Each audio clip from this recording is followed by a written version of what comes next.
The truth is your body complies before your mind can catch up. And that's why willpower is not the solution to your nervous system. Welcome, my name is Salimah, yoga therapist, and together we're going through this series on the nervous system, Kundalini Yoga, and in particular the fawn response. The fawn response is one of the survival strategies that we use as humans in order to survive a threat, in order to continue to live, coexist with the people and environments around us. So what we're going to do today in this video is look at how fawning lives in the nervous system, and we'll use the example of overgiving as one of the most clear expressions of how fawning works. So remember that our bodies are designed for survival, okay? And that means whatever response comes is not a conscious choice, rather faster than the speed of sound decision from the body around what has worked in the past and what is sure to work now. And choice actually disappears. When there's a threat to survival or to safety, there are no choices. It is just a reaction.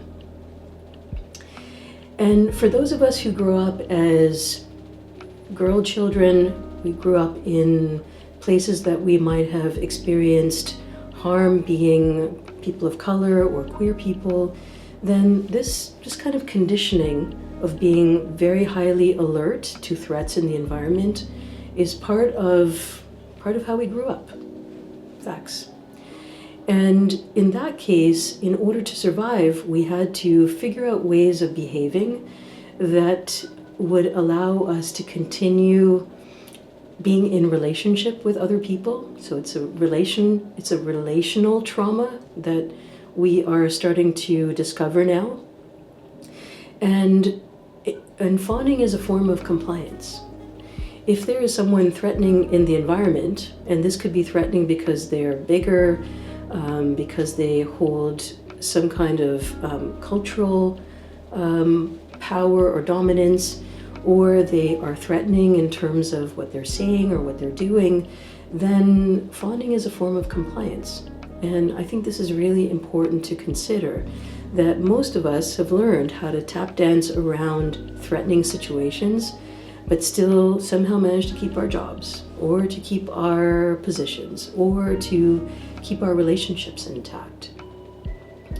So that's where overgiving becomes a strategy. It's not a character flaw. And I want that to be really clear in our discussion today, is sometimes we can get really hard on ourselves for, not standing up to people, or not doing this particular action, or continuing to do a particular action. And I want to remind you that in order to change how we show up, we need some safety first. That's where Kundalini Yoga works really, really well. And having a resource nervous system starts to allow us to make different kinds of decisions. So let's go back to this idea of overgiving. And again, for most of us as women, we have been conditioned, programmed, groomed to be in situations where we have given more than what is required. I'll give you an example from my childhood. I remember that when we would have dinner parties and all my parents' friends would be there, or family members would be there, all the women were in the kitchen doing all kinds of things, washing dishes, putting food out and doing things, and the men would be sitting and talking, hanging around, bonding. And the women would be in the kitchen doing all the work. And there wasn't obvious times where there was an interaction between these two groups, and it wasn't like the women sat and talked with each other, or with the men, or with the men coming in to help bring food out to the table. That was a really clear example of one class of people being able to enjoy the experience as a community event, and others who had to work to create that event. And if this is, drop a comment below if this is familiar to you, whether you've experienced this too, or maybe you have different examples of how this might have happened in your childhood, in your life. And so what I know that for myself, when I watched that, I said, oh, this is the job. We're here to cook and clean and take care of things and set up and tear down, and the other members of our family are here to enjoy. And I think that programming happened for many of us really, really young. And that's just one simple example. And it's also true that most of us, as we have had families and partners, that we have oftentimes been defaulted into the role of family manager, taking care of schedules, making sure there's food in the fridge, making sure that the place is clean, making sure there's money in the bank accounts, doing all that kind of work, which is, generally speaking, not always 50-50. And so when one person is over-functioning, usually there are other people under-functioning. And that is a pattern that starts to reside within everybody. So I want you to remember that this is not a place to judge yourself. This is not a place to be hard on yourself, but rather to recognize, there were whole systems in place to create this. And now, as we start to wake up, as we start to shift our identity and start to recognize, often in perimenopause and menopause, hey, I don't have the hormones to do this anymore. I can't keep doing this. I am burnt out. I am exhausted. I don't even like these people anymore. And, and in some ways it's funny, in other ways it's not funny at all. It's quite dangerous. And there's a cost.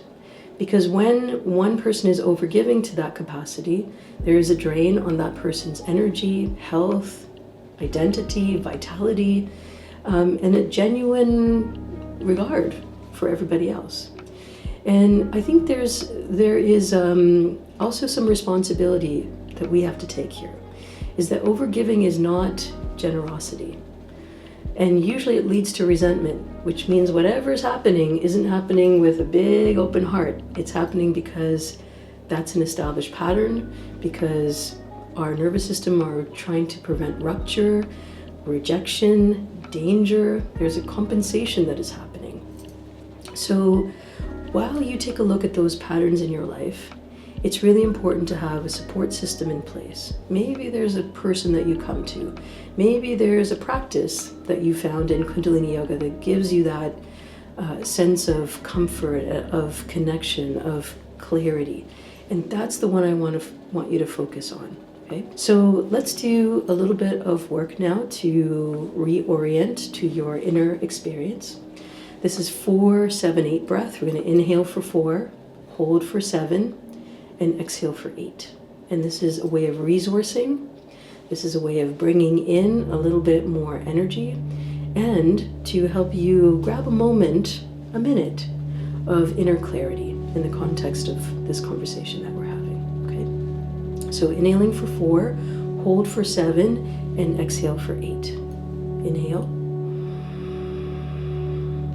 Now hold for 7, 2, 3, 4, 5, 6, 7, and now through the mouth, exhale for 8.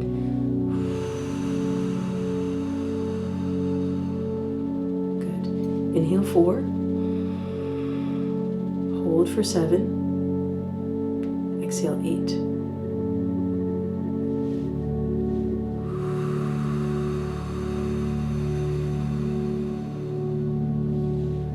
Three more rounds. Inhale. Hold. Exhale 8, 2, 3, 4, 5, 6, 7, 8. Inhale 2, 3, 4. Hold 2, 3, 4, 5, 6, 7. Exhale 8, 2, 3, 4, 5, 6, 7, 8. 2 more rounds. Inhale. Hold. Exhale.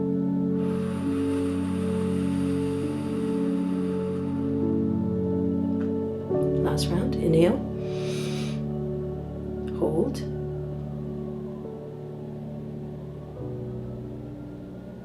Exhale.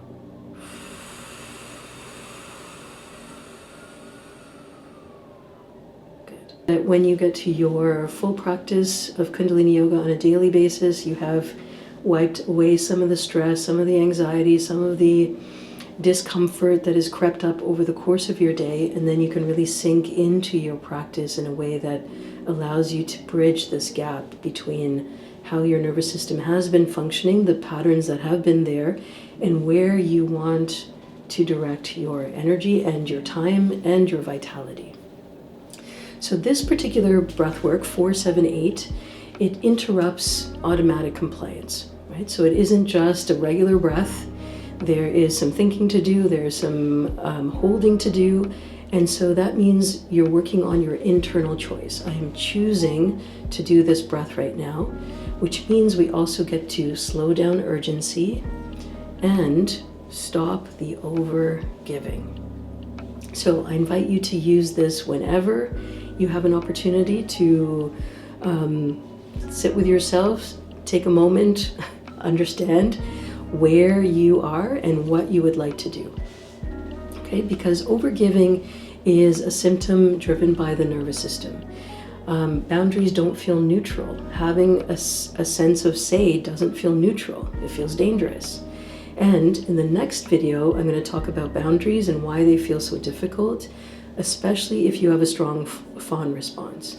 And logic alone isn't going to get us there, right? We can make 20% of decisions happen here and 80% happen here in the body.